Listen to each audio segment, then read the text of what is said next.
So welcome everyone. I'm Joe Manos, Executive Vice President of Customer Success. I want to thank you for making time for us today. We've got a lot of great information to share with you today. Joining me today are Jeromy Manser. Hey Jeromy, how you doing today? Doing good, Joe. Appreciate you having us on. My pleasure. And my good friend, and God, I've known Dan for over 20 years. Dan, welcome. Good to see you, man.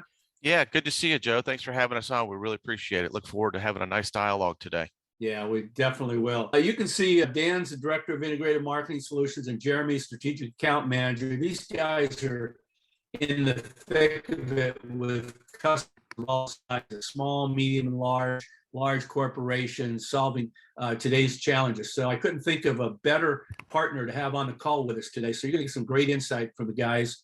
And I'll throw in an idea too as well. So we got a great session for you. What we're going to be talking about today is new Optichannel marketing solutions and why they're essential in today's world. One of my favorite sayings is marketers don't know what they don't know. The world of marketing is changing at the speed of sound. And if you're not staying current on the new developments in marketing efficacy, you're behind. And ThinkPatent can certainly help you, as well as MindFire, stay out in front of your customer needs. We're going to take a look at some new customer loyalty strategies for growth and success. This is an emerging area that's growing tremendous. New customer acquisition programs, the must-haves. 90% of most of our customers are investing in new customer acquisition because they're trying to grow their business. So we're going to show you exactly what you need to do for success. Another big growth area is employee recruitment programs. We're going to show you 2 or 3 amazing recruitment programs. New avenues for fulfillment efficacy. The area of fulfillment is growing tremendously. In fact, ThinkPatent, gosh, it seems like just yesterday added 50,000 square feet. They've already outgrown it, and they're out getting another 50,000 square feet to meet their customer needs. So again, there's some strategies and tactics for that area as well.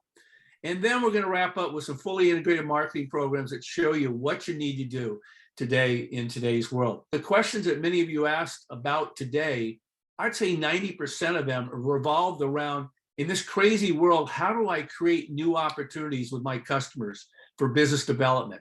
What's the secret as a sales rep? Fully integrated marketing programs, the days of one and done programs are gone. You have to have an ongoing program. We're going to show you that today. All right, so that's what we're planning for you today.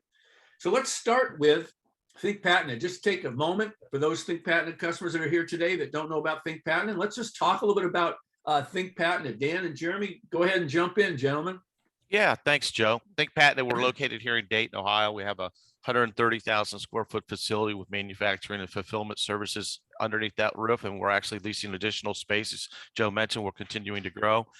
We definitely work in a bunch of different verticals and industries. So you can see we're into healthcare, nonprofit, higher ed, lots of successful programs with those different verticals, financial services. And then the services that we actually provide are a lot more than just ink on paper. So instead of not just traditional print and digital printing, we also offer marketing automation solutions using tools such as MindFire. We build marketing portals for our customers so they basically can control the branding and messaging of their literature while allowing their sales force or customers to come in and customize that material. We do display graphics in wide format. So lots of different services and unique solutions underneath one roof today. All right, great overview, Dan. Very well done. All right, so let's just talk about the trends you can't ignore in today's marketing efficacy just for a moment. When you think about today's marketing, as I stated, today's marketing, the world's changed dramatically. Consumers are in control and live on multiple devices and channels. Single channel siloed communication is no longer enough. Yet marketers do that every day. And what our platform and companies like ThinkPatent that leverage it, what they do is help you reach and engage your target audience, no matter their channel preference, to accomplish specific objectives like new customer acquisition, customer-based growth, loyalty programs, membership programs. The sky's the limit. And we do this using Optichannel journeys. We like the word Optichannel because it's more targeted than multi-channel. Optichannel allows you to drive into the channel that Joe versus Dan versus Jeromy prefers. And you can see direct mail, email, pearls, QR codes, and much more. Simply stated, we connect print and digital channels into one integrated marketing solution. And that's what customers are looking for in today's world. Now, this is super important because most marketers aren't even aware of this. Today, your target audience available on 7 different channels. Yes, 7 channels and 5 devices. 5 different devices in a 24-hour period. So if you're just relying entirely on email or social ads, digital ads, and that's it, you're missing your audience. And in Joe, fact, it's funny. we were talking about this. Go ahead, Dan. I was going to say that's a great slide because the big takeaway that I see here when I see slides like this is that you've got to be able to cut through the clutter and allow your clients and prospects to be able to interact with you via whatever channel they choose is the most important way to be able to communicate with you. So that's why you got to be across all these different channels and you got to cut through that clutter. It's very difficult to do in today's world. Amen, brother. Well said. The other key piece for many of the questions that you all ask for the single question, the challenge you face, how do I drive more sales into my company? The number one catalyst is content. You have to have an ongoing nurturing program, and prospects want to see 3 to 5 pieces of high value content before they agree to take action. Whether the call to action is purchase something now, not all of us is ready to purchase right now. I got to learn a little bit something. Or you're trying to get a sales engagement meeting with your target audience. Prospects want to understand how your solution or service can benefit them before they invest time in a meeting. So these programs with content are essential for its success in today's world. Joe, I want to add something real quick to high value content because we get a lot of questions surrounding it. So first and foremost, it doesn't have to be studio quality. It doesn't have to be big productions or writing 20-page white papers. Really, the focus is brevity in a way. But we want to educate, we want to inform, and we want to provide value to customers. So that really defines the high value content. And then it's recency and frequent, making sure that you're staying top of mind, continuing to drive value and to help facilitate that engagement. Jeromy, you're right on that. That brand awareness is so important because people don't stick the side of their name on the side of a stadium because they're going to sell something. It's to be top of mind when that customer or client is ready to make or take an action. Beautiful said, gentlemen. All right, so there are more media channels to build dialogue on how you can help folks, and you have to move effortlessly across these channels, and that's where the right technology platform comes in. We've got a world-class platform that's been only business for 20 years and over 20 years, excuse me. And Dan and Jeromy and their team do an amazing job with our technology stack with their customers. All right. So now let's segue to more than marketing. We talked a lot about marketing the last couple of slides, but as I said early on, in today's world, we're doing more than just marketing engagement. And with that in mind, let's take a look at some of the amazing different programs that are being run by our customers like Think Patented and MindFire. So new customer acquisition, 90% of customers' budgets are going for that because everybody's trying to grow their business. But customer-based programs, loyalty programs, membership, event registration, arrival programs, trade show engagement, new member customer onboarding, referral programs, trans-promotional programs, and label and packaging. And all of these are dynamic, highly focused, personalized programs. Dan, Jeromy, what are you guys seeing with these different program opportunities with your customers? Go for it, Jeromy. Yeah, with new customer acquisition, I think that's potentially a pain point for most people on the webinar today.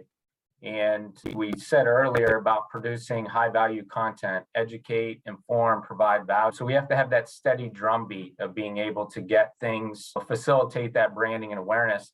I think a big opportunity that many people are missing that we've been able to capitalize on is really generating the leads, right? Our prospects, they are engaging, right? Don't just interpret engagement as or share on something you might post in social media, but they're engaging. They're going to your website.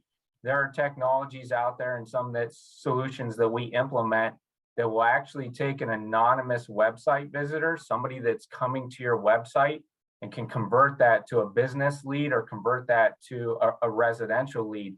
So now you have information about them and you have the ability to target them. Joe, you mentioned Optichannel Marketing. We now have the ability to target on a one-to-one level and follow up with them. They're no longer anonymous to us. So from a new customer acquisition perspective, we have to acquire those leads and be able to implement those omni-channel marketing programs to deliver that high-value content, develop that relationship. And we've seen a lot of success supporting our clients with different programs.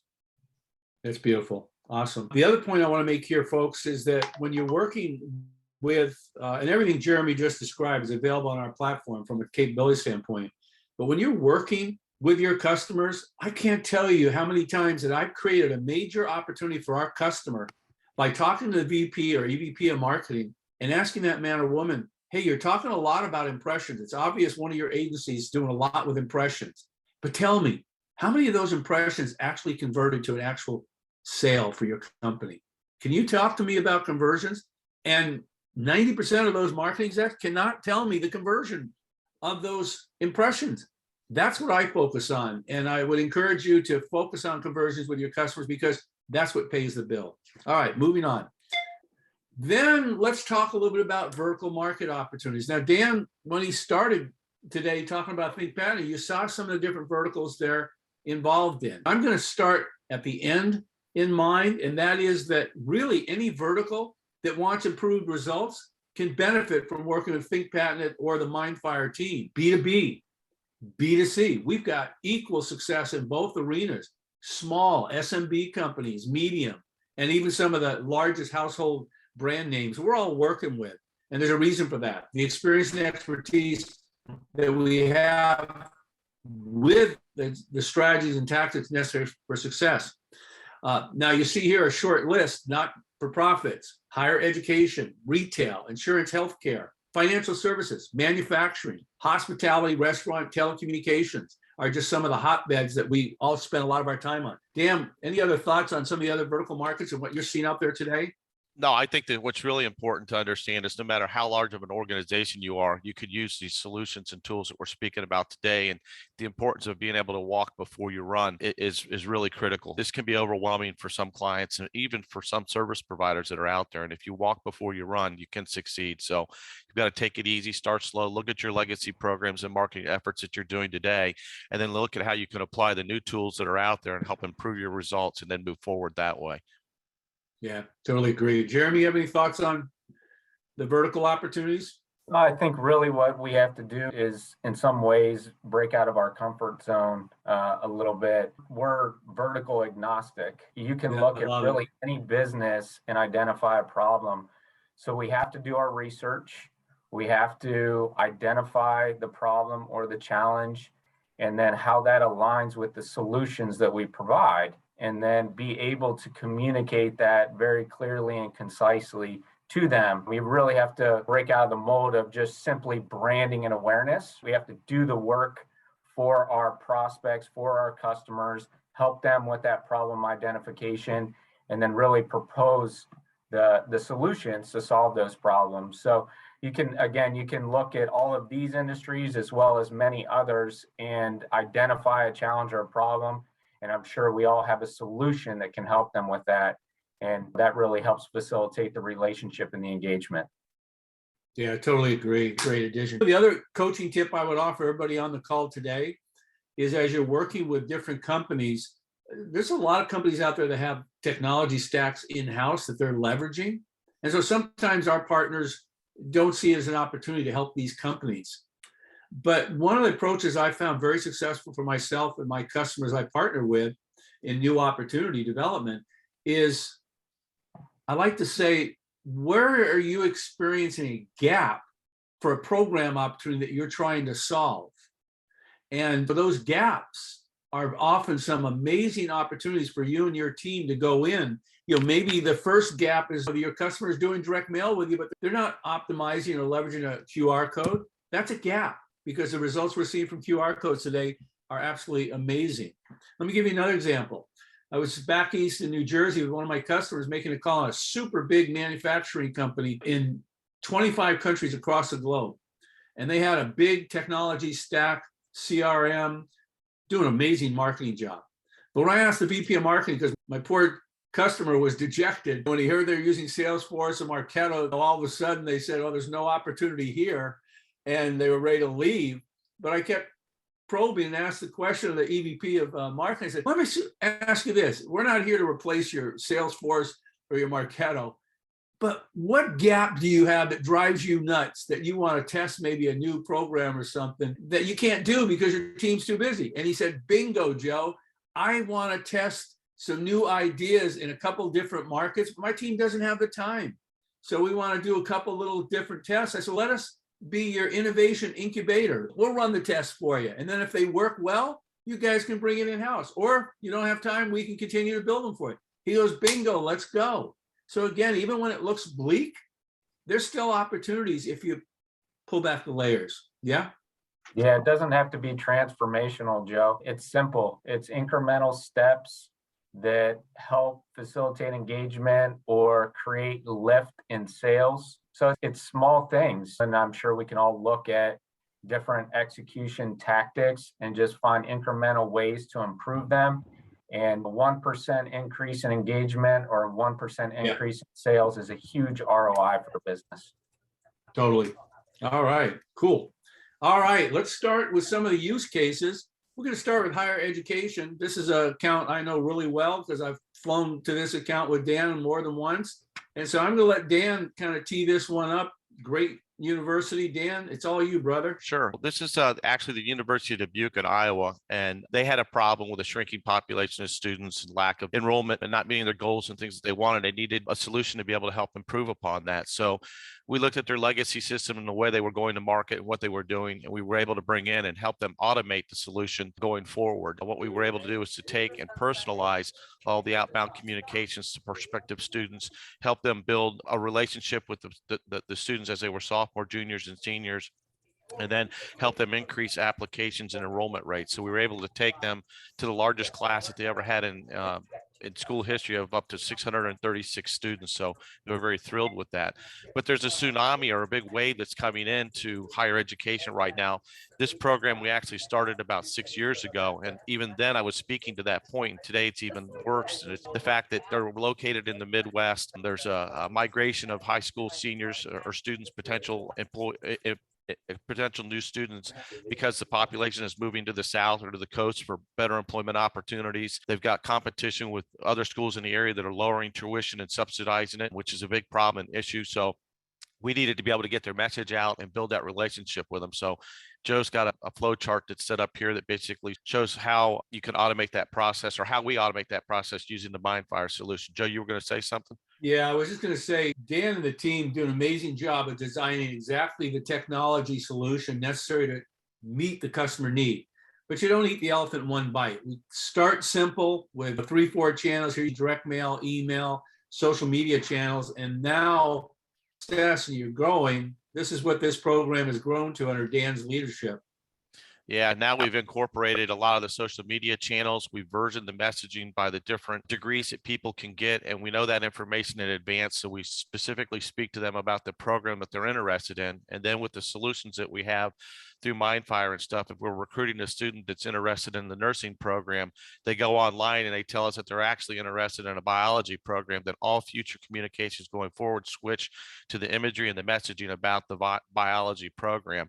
So that's a real value in there, because that's what the students want to hear. They want to know, they want to be talked to about what is most interested to them, and not about just a generic messaging of the school. So important to be able to engage and also bring in the parents into the dialogue, because they're part of the decision-making process. And then at any given time, on the left-hand side is the outbound recruitment side of the program, and on the bottom right-hand side of this program is actually the fulfillment side, is the terminology that this school used. But we're educating them to apply. We're telling them about the value of the school. So at any given time on a Friday when we're doing outbound communications, we could have 10 different emails that are going out to 10 different audiences, along with some direct mail pieces going out to the different audiences based on where they're at in that marketing or in that recruitment process. So very important to be able to build these schematics here and be able to look at these flow charts and understand how it can all work, and then remove the human interaction on our side so we don't make any mistakes. We don't want to manually send out these emails. We want to program it,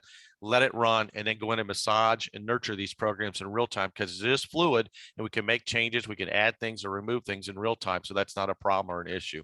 So a lot going on here. I can't get into the details, but you can see how automated it becomes very quickly with the MindFire solution. Yeah, and with the wave map, it simplifies the process. Here you can see the emails going, email number one, warm traffic for Facebook ad, Instagram, organic Facebook.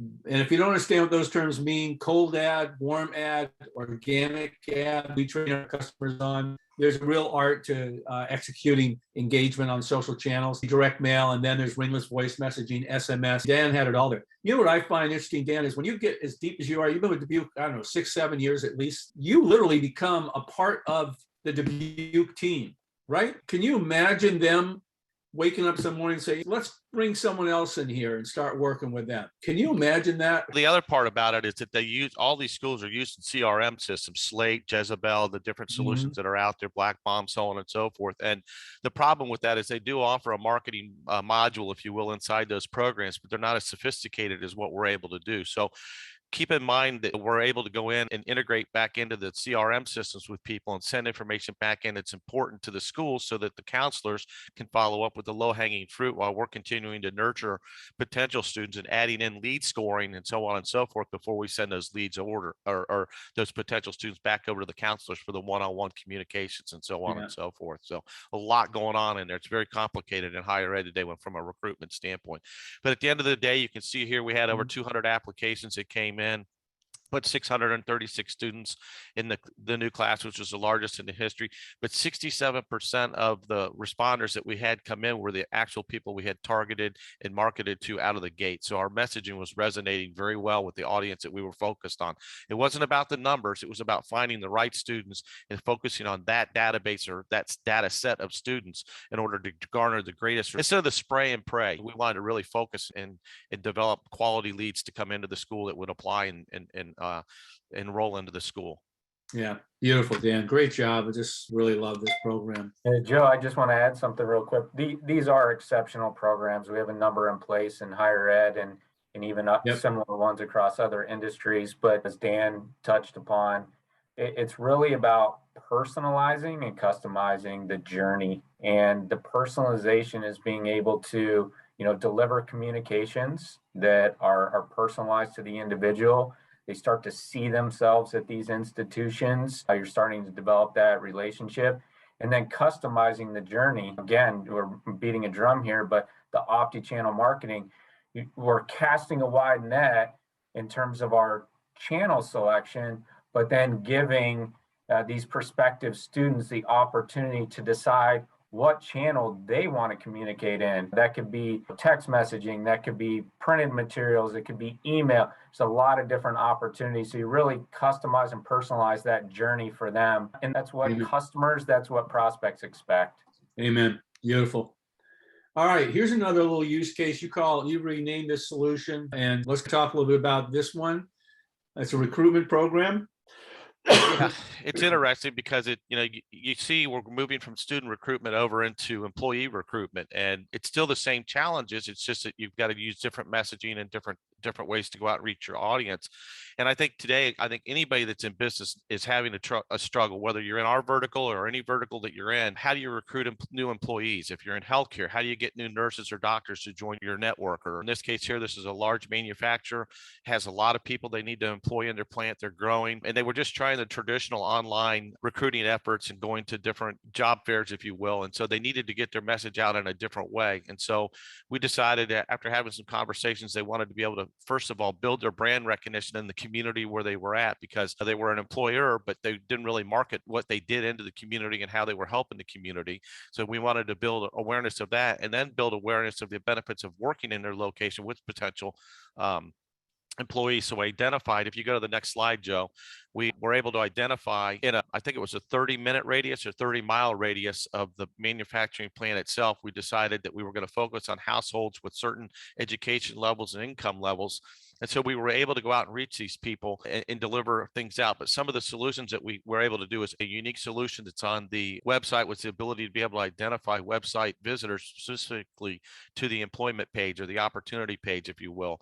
And we were able to identify 208 potential new recruits that were not on the database that they marketed to. So we're able to reach back out to them. But more importantly, we were able to maximize the exposure of their messaging and create an online experience back and forth with potential prospects to apply and show interest in coming and having an interview with this organization. So if you'll go to the next slide, So what we were able to do, this is where the payment meets the road, if you will. We had a 15 times increase in impressions over a traditional direct mail campaign. Jeromy likes to explain to people a lot of times that if you do a direct mail campaign, how long does that campaign really last? Let's be honest with everybody here. When that direct mail piece arrives at a household, they look at your direct mail piece, it goes in a trash can in a few seconds. That's the end of your campaign. So using these other tools and solutions and putting in social media and putting in informed delivery and putting in Google display ads and maybe YouTube ads or whatever it may be, now you're able to maximize that and build that campaign out so it's 30 days instead of just 1 day. As you can see, we mailed to about 31,000 people, but we actually, people saw the messaging 477,000 plus times. So that's a huge increase in impressions, if you will. Remember, we talked about cutting through the clutter earlier today. Here's a perfect example of how you're getting your message across 7 different channels or 8 different channels that we used in this campaign to help build interest. So I ended up with 178 interviews, 148 applications, and 22 new hires. The cost of the new hires with the 22 people and the cost of the campaign was significantly less than what they had spent in other avenues. So they were extremely happy about it. And to this day, we continue to run recruitment campaigns for them. Very successful campaign, very successful. This one here that you show is actually a financial services. It's for a credit union in our area that was going out to recruit new membership to the school or to their credit union. So they were selling all of their different services. And what we were able to do is to provide an ROI calculator that demonstrated the value of what they were spending with us and then what money that it generated. So in this case here, they basically generated a 292% return on investment on their marketing dollars because they were able to get 92 new members to join the credit union. They valued each new member in the first year at $300. So they spent $9,000 and they basically generated $27,000 in new revenue. So sometimes we have to go in and figure out what is the potential ROI on the marketing dollars that you're spending and how do we justify that? She needed to justify the expenses that she was going to spend back to the board in order to continue to do these type of campaigns going forward. So we're very excited about having that opportunity to continue to build upon this opportunity for her and make it grow. So that is the value in the numbers. Joe, you've said many years ago to me that resonated with me a long time ago, and I use it all the time with my clients. But even if you have bad results, if you're looking at it and you're measuring it, you can react to it. And even if the results show that what you're doing is working very well, that's good. You validated it, but you constantly got to be measuring and looking at the numbers. So we have the tools and solutions to be able to show you if the dollars that are being spent are generating revenue. We can have an honest dialogue and an honest conversation. But to be honest with you, sometimes when you get into these dialogues with clients, they can't give you the answers that you want. So you have to be very careful about maybe backing away because then you're exposing that they're not measuring things the way that you would like them to. So you got to be very careful when you have these conversations. Well said. Very cool. All right. Let's move to the next area of opportunity for all of you, and that's QR codes and direct mail. And simply stated, if you haven't figured it out yet, this is a game changer for your marketing engagement. We'll go through this really quickly before we get some more other case studies. But I'm shocked that people are still asking if QR codes are relevant today, because what we've seen the last year is a significant growth, and that by the end of 2022, we're expecting 5.3 billion QR codes will be used solely for coupon redemption. That's just one area of marketing opportunity. That's coupon redemption. And I've got a million examples. If you get an email from me, I have a deck you can download in the signature block by clicking on the link. And the reason that they're so darn successful is because they're contactless, touchless, and easy to use. And these are all must-have attributes in a post-pandemic world.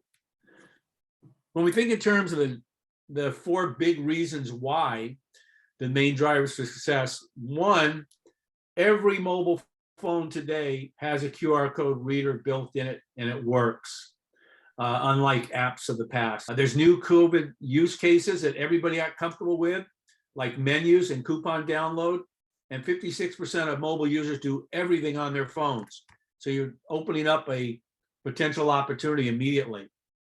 And what we're seeing from the direct mail programs that customers are running, we're seeing absolutely 3 to 5 time lift over the direct mail response rate. So if we're getting 5% from the direct mail, 7%, whatever, depending on how good it is, we're seeing another 3x to 5x lift in the QR code scans on top of, let's say there's a Pearl in there.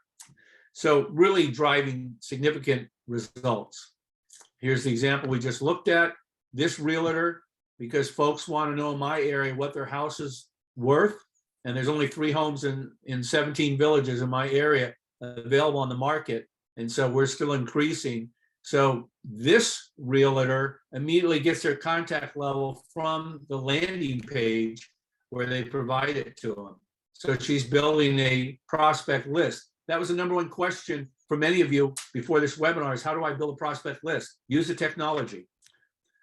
And then here's another recruitment campaign using the QR code. Just like Dan's results, this New Path program was a huge success as well. They hit the ball out of the park with the different locations they were hiring for. So now you've seen 2 different recruitment programs. And again, the QR code was a major path.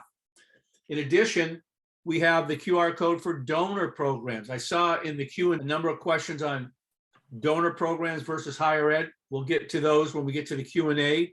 But suffice to say, the QR code is helping donors. And hey, many of you on this call do outdoor signage. And again, it's another natural path to put that QR code on the signage, get them there for a coupon or for a call to action. All right. Joe, I just want to add something about QR codes, because that initial slide, are QR codes still relevant? Yes and yes. I think we can all stop asking the question. As marketers, it's ultimately about convenience, right? We're just aligning with consumer behavior, and our consumers, our prospects, they want convenience. 10 years ago is very standard, right? We include our telephone number, we include an email address, and we include our website URL. All we're asking now, or all we should be implementing now, is add the QR code.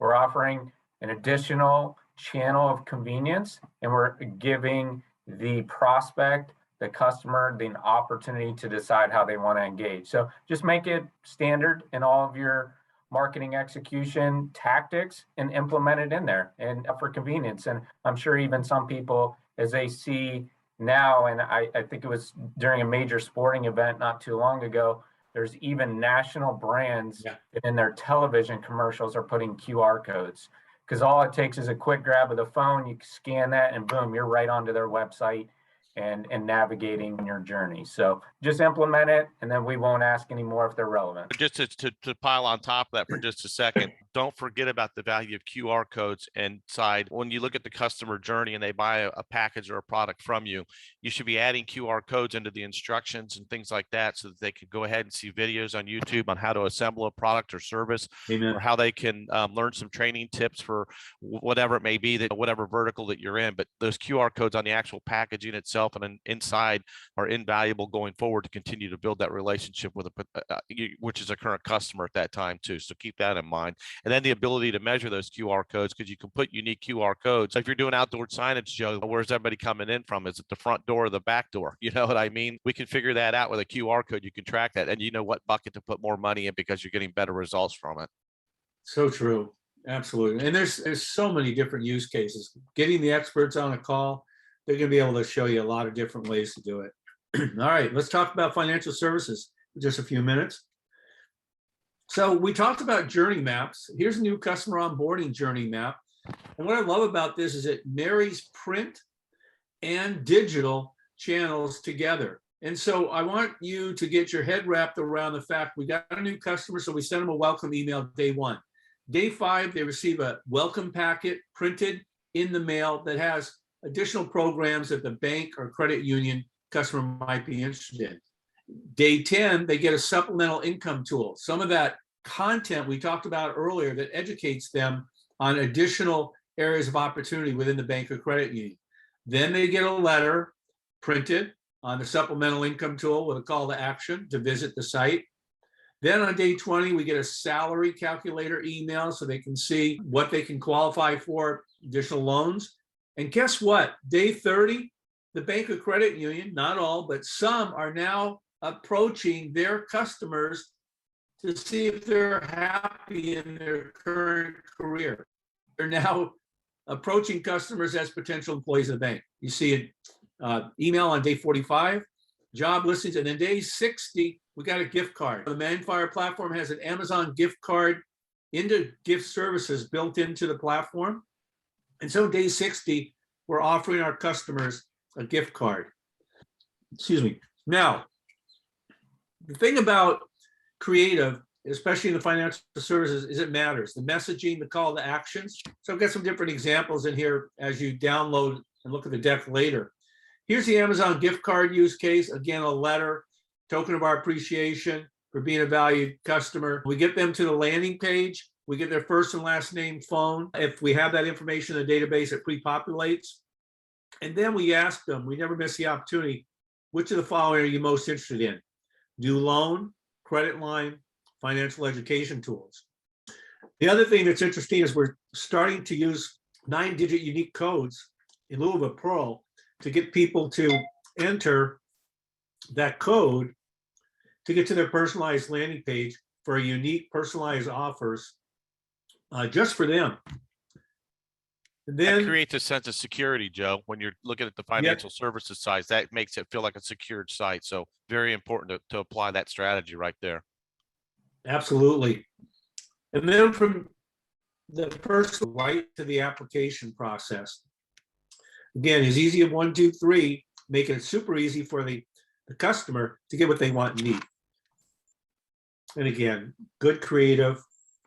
All right. So now let me turn it over to Jeromy and talk about a program that he helped the customer with, CBNA home loans. Yeah, it's monitoring our time here. I see we have a lot of questions, so we kind of exercise some brevity here, but this is a really unique program that we have in place for a regional bank, and really cutting edge. So it's called Programmatic Direct Mail. So we help them with implementing a tracking pixel on certain pages of their website specific to home loans. They're able to track the anonymous visitors and acquire their physical mailing address.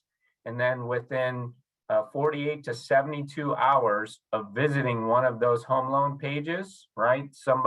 A prospect is coming in, doing their research and gathering information, but within 48 to 72 hours, they're receiving a postcard in the mail. So it's that retarget, it's that follow-up, that personalized approach and convenience and customer service. You can see the QR code built in here, but we've been running this program. They're acquiring their leads 3 days a week and executing their mailings.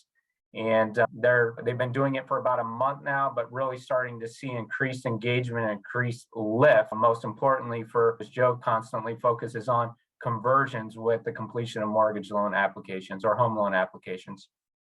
That's awesome. Beautiful. Interestingly, Jeromy, we do a lot of financial services for some of the largest lenders in America. And depending on where the loan officers are, we're directing those leads either to the call center or right to the mortgage lender, depending on how they respond by the city. So that, again, there's the flexibility of technology. Set, like Dan said, set it up and forget about it. And again, so many options available to your customers.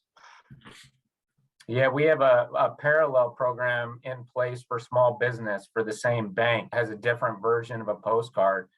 So we're supporting both the retail side of the business as well as the business, both very important verticals in banking and financial services. So and in addition to just responding, is they're also acquiring these leads. Right? We said that customer journey can be 3, 4, 5, 6 months long, but they now have the information and they have the ability to retarget these individuals and continue to develop that relationship until that point in which they convert. Jeromy, the value of what you're providing there, being able to gather the leads that are coming into their website, that's really a first party cookie. And that's the most valuable data you can collect and use to respond to, instead of going out and purchasing lists that are really using third-party cookies to gather the information that shows somebody might be interested in a loan or whatever it may be. So definitely a lot of value in gathering that content, or collecting the visitors that come to the website and retargeting them. And then on top of that, real quick, 96% of people are going to go to a website, they're going to leave, and by retargeting, you can drive 70% of them back, and 26% of that 70% will follow through on a call to action. I agree. Very good campaign. Yeah, a little plug. We're talking a bit high tech here for some, maybe not for others. If you have questions about how to implement these programs, tracking of leads, identifying anonymous website visitors. You shouldn't just be doing it for your customers. You should be doing it for yourself as well. We want our leads to be able to follow up, but just reach out to us and we can do a quick 10-minute kind of refresher for you and walk you through how it's set up and implemented. Beautiful. Dan, this is a wonderful example of you guys taking a problem, creating a solution. Let's just quickly go through this and make everyone aware of this one. Yeah, this is very complicated, but I'll try to keep it at a high level. But basically, a corporation out of Cincinnati called Division Maintenance Group provides maintenance services for large organizations like Walmarts and CVS's. So anything for any Walmart in the country or CVS, from plowing the snow in the wintertime to doing plumbing services to electrical services, whatever a maintenance need would be. So what they need to be able to do is to recruit third-party service providers, basically vet them out, and then allow them to perform that work at these different locations. So they were having trouble, segmenting their messaging. So we were able to version the messaging based on what vertical you were going to fall into. And then B, once they were able to get you to respond, they were having trouble communicating back and forth with these potential service providers to get them the information that they needed. So we were able to automate and send out reminders explaining to these people that you didn't upload your W-9 or you haven't showed us your insurance coverage and additional information and documentation that was needed. So we would be sending out these emails to remind those organizations that if you don't do this, you're going to drop off, you're going to have to start the process all over again. And once people completed the information that was needed, then in real time that was sent in to, basically, I'll use the term recruiter inside the organization to continue to vet them out to see if they could hire them or bring them on as a third-party service provider. So what's interesting about this is this campaign was so automated and there's so many communications that were going out. It was way ahead of its time. I believe this was in 2015, Joe, that I built this program. Yeah. It was very successful, and there's a lot more to it, but we were using email, SMS, text messaging, direct mail, all kinds of different ways to reach out. And again, we were speaking to them specifically to the city that they were in, down to the opportunity with what corporation was needing that help. Really, you had cool every program. Channel. Mm-hmm. Yeah, you had every channel. You had static ads, you had SMS, emails. You even had a direct mail personalized by the type of service provider, where it was a work of art. That's why I want to showcase it again. It shows what's possible. You took a problem. They were losing tons of time and hours. They couldn't get enough candidates. And you said, oh, let's let technology fix this. You just listened, and then you designed an absolutely work of art. What's funny about that, Joe, is that we took a problem that was in higher education, which was getting kids to supply information to the school. So we were sending out reminder emails to the potential students, and then realizing that they had the same problem. All we had to do was take the solution we did in higher ed and apply it to this. And that was just collecting additional documents and being able to automate that process for them. So they didn't have people on the phone contacting them and asking for this or that. They just focused on the people that were following up on in a timely manner. And that's where they were best use of their time. You can see the online experience here. Super. Tell where they came from. That was really important to them. They wanted to know where they came from. We found you online. We're responding to an ad or a direct mail piece, whatever it may be.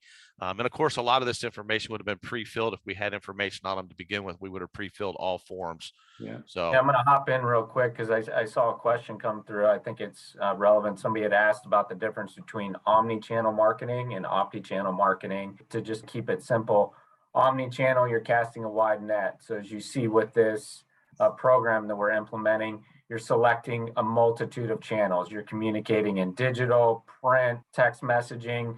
So you're disseminating your message across all those channels. Optichannel is where you are evaluating and optimizing that omni-channel program that you executed and say, okay, I can see from my omni-channel execution that people are engaging across these channels. They seem to be preferred. And then you take that Optichannel route. So it's really just optimizing an omni-channel program. So a lot of terms get thrown around, but hopefully that explains you for it. It's Optichannel, just optimizing an omni-channel approach. Yeah. Somebody else had a question about where do we get data from when it comes to running these types of programs, and data can come from multiple resources. It could be a list provider that we engage with, that we're going to be able to go out and mine their data and get the type of people that we want. This could be listed or purchased from organizations, unions, whatever it may be. How we were able to find these plumbers and things like that. You could go in and buy data from the unions, and it tells you the name of the corporations that are in the area. There's a lot of cool things that you can do to go get data. It's not simple and it's not complicated either, but we'll go to various sources to be able to gather that data. Yeah, we'll get through these last bit of Yeah. slides as examples. We'll have time for questions, but the wrap up on this one is based on, excuse me, the interest level. You got the appropriate notification to each of the recruiters. Yeah. Yes. All right, Jeromy, tell us about Bottomless Closet. You just ran this program for the folks in New York. Yeah, we partnered with a printer out of New York City. I think I saw Joe on the call. He has an existing relationship. Bottomless Closet is a nonprofit. Year over year, they send out an end of year appeal to their donors and prospective donors. And really, we're just looking for a way to enhance the campaign. So we took more of an omni-channel approach. Instead of just sending them a direct mail appeal, a packet, and looking for their response, we incorporated in other digital marketing channels. So Google display ads, informed delivery. So that's now going from one touch point to on average about 15 touch points. And as Dan mentioned earlier, that I emphasize that if you just send out a direct mail, it might have a shelf life of anywhere from 1 to 5 days. So we've got to continue to be relevant. So a very successful campaign ran for 30 days. We saw tremendous results from engagement. The nonprofit was able to acquire additional leads. You can see the increase in gifts. You can see the increase in their leads. And I think most important is ROI, return on investment. They had about a 3,000% increase in their ROI. So it was a very small increase in their cost to implement the digital side of it. So we just combined print with digital and saw tremendous results. Well done. Beautiful. All right, let's quickly go through this one. I asked the president of our partner, Patriot Direct, if we talk about this referral program. He just got 200 leads for one of their state recruiting yesterday. So they're doing an amazing job. We talked about with Patriot Direct, Sam Wheeler. His team do an amazing job on messaging across the different channels. They do retargeting. Everything the guys have been talking about and I've been talking about today is available on our platform. Anonymous visitors to website. These are all things that we do every day. But what Sam and his team do that's unique is creative matters. You got to be able to connect with your target audience. You got to have the optimization across the different devices, and you got a message that resonates with the target audience, especially when you're asking for referrals. We're trying to find new Guard members. More than one way to be a great soldier. And they're building a value proposition across the different areas. Capture all the leads. They go directly to the recruitment officers for follow-up. Nurturing. A lot of you ask sales-related questions. You got to have a nurturing program. It takes more than one touch to deepen that awareness and build the critical insight. All right, so that's the Guard, and you'll see the deck. They do an amazing job. If you have questions, I can get you connected with Sam. All right, back to you, Jeromy. I think you're going to talk about fulfillment and kitting for ThinkPad, and then we'll move into some Q&A.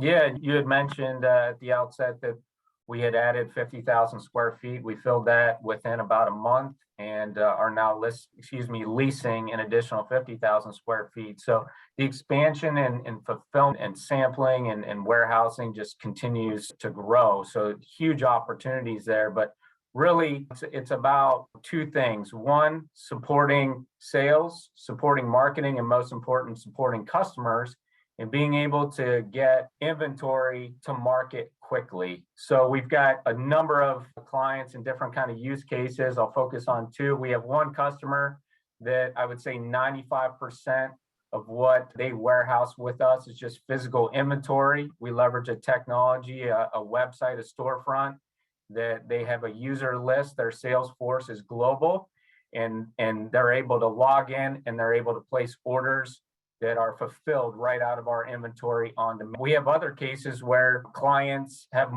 print on demand. So there's templates or there's items within their storefronts that they're able to place an order for, and they're produced on demand and sent directly to where they want. So again, it's speed to market.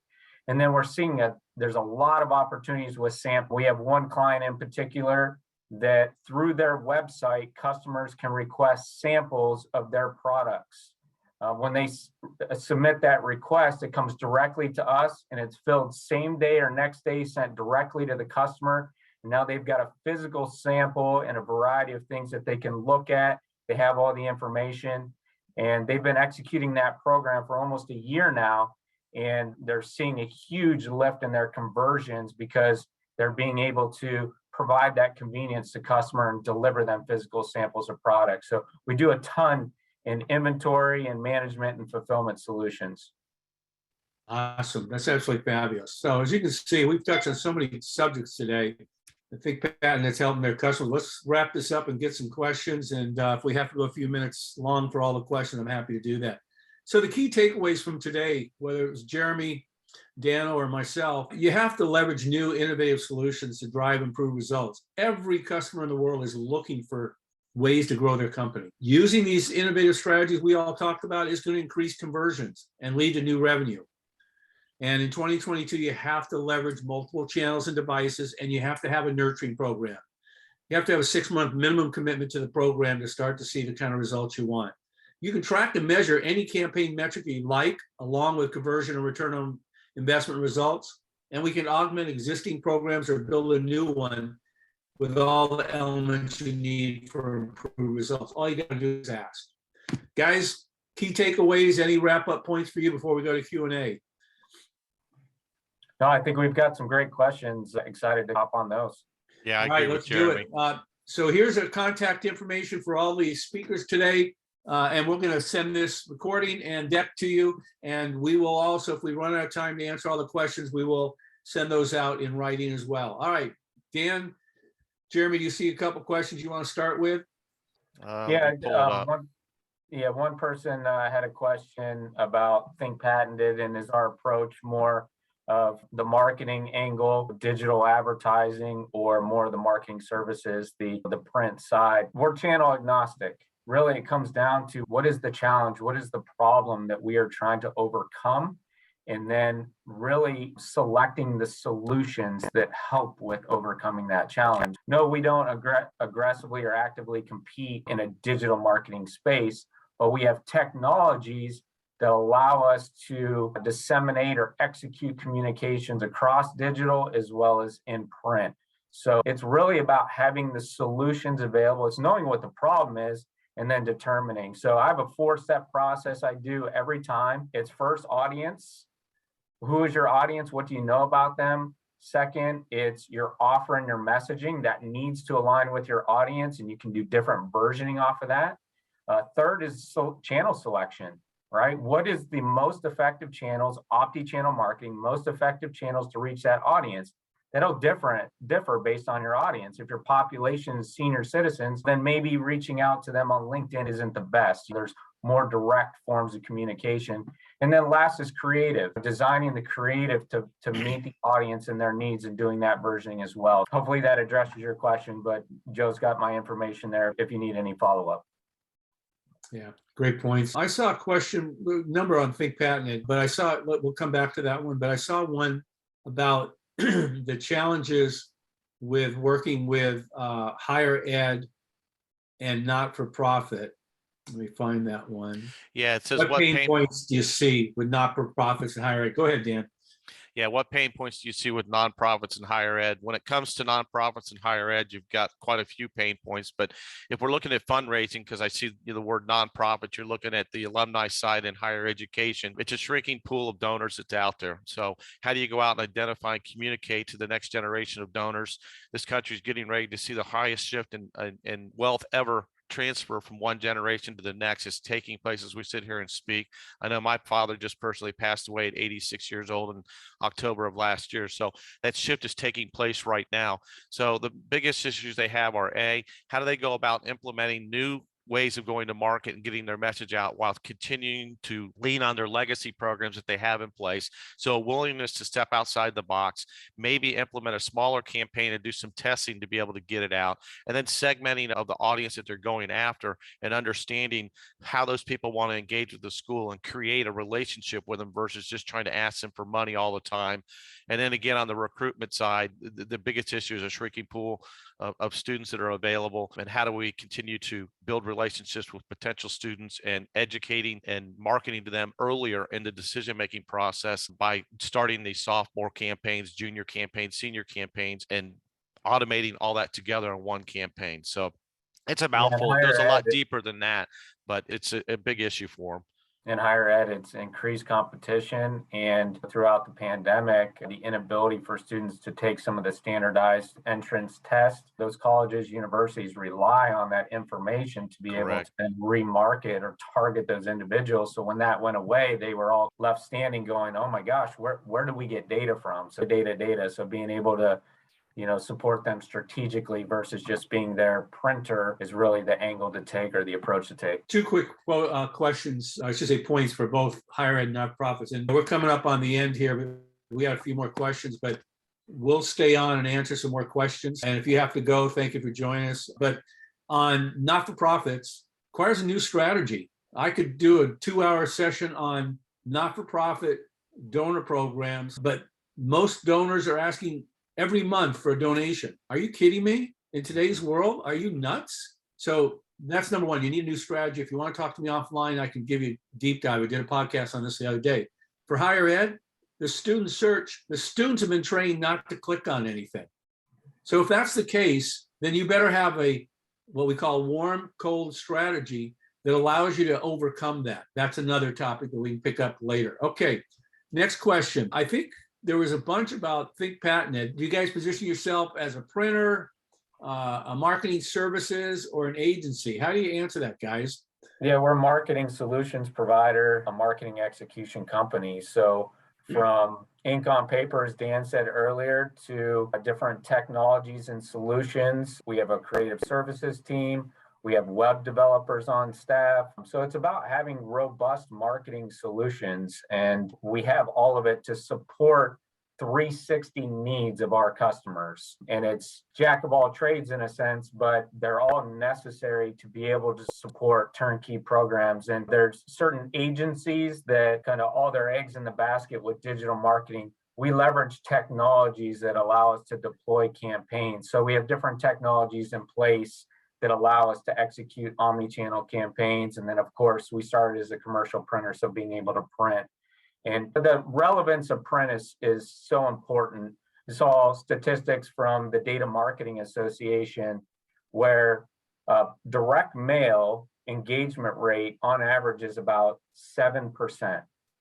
All digital marketing channels combined, so email, Google display ads, social media, is about 3%. So it's not a matter of competing against each other. Should I go digital? Should I go print? At the end of the day, it's really about marrying these tactics, being able to execute that omni-channel campaign strategy and giving our customers options and marrying the best of both worlds to facilitate engagement versus being picking up a particular channel, because you're not going to reach your intended audience just being in one or two channels. Yeah, there was a question here. One of the, I think George asked, he asked if Think Patented leans on MindFire for the implementation of the programs. No, they've got a very robust technical team. They can build any program they need to build. Yes, do we get on a call for some strategies, for some new integration points and some really cool stuff that's way out of the box? Yeah, we have some meetings like that, but they're a complete turnkey team. They've been with us for, my God, Dan and I have been working together 20 years, and Think Pad has probably been a customer for at least 12 years. They've got the real deal.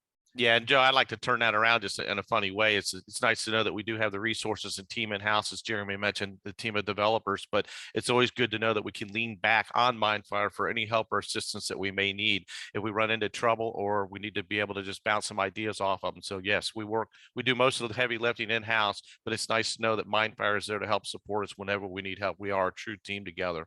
Great relationships between our companies. As most people know, the MindFire solutions just continue to evolve and get better and better. So, that's really the reliance, is leveraging that expertise. And then we know what's available at our kind of disposal and how we can implement those in different campaigns. So you guys are always continuing to innovate and move forward with your solutions. Yeah. And then Ken, you asked the question about, yes, it's an open API. We have the ability to write back into CRM systems with MindFire. They work with many CRM systems. And if not, then they also have solutions that allow us to get information back and forth in a seamless way for our clients that want that. So I hope that answers your question there. Yeah, great. And thank you for the kudos. A lot of folks saying they love the presentation. Thank you for that. We appreciate that. Dan and Jeromy, I want to thank you guys. You're awesome to work with. And I appreciate you helping me with this educational webinar today. If there's any burning last questions, go ahead and ask them, and we'll wrap up here in a second. I want to thank the MindFire team behind the scenes, keeping us pointing in the right direction on questions. Any other last chance? No. Thank you, everyone, for joining us today. The presentation, the recorded session will be sent to you. And if we can help, you know where to find us. We're there for you. Thank you much.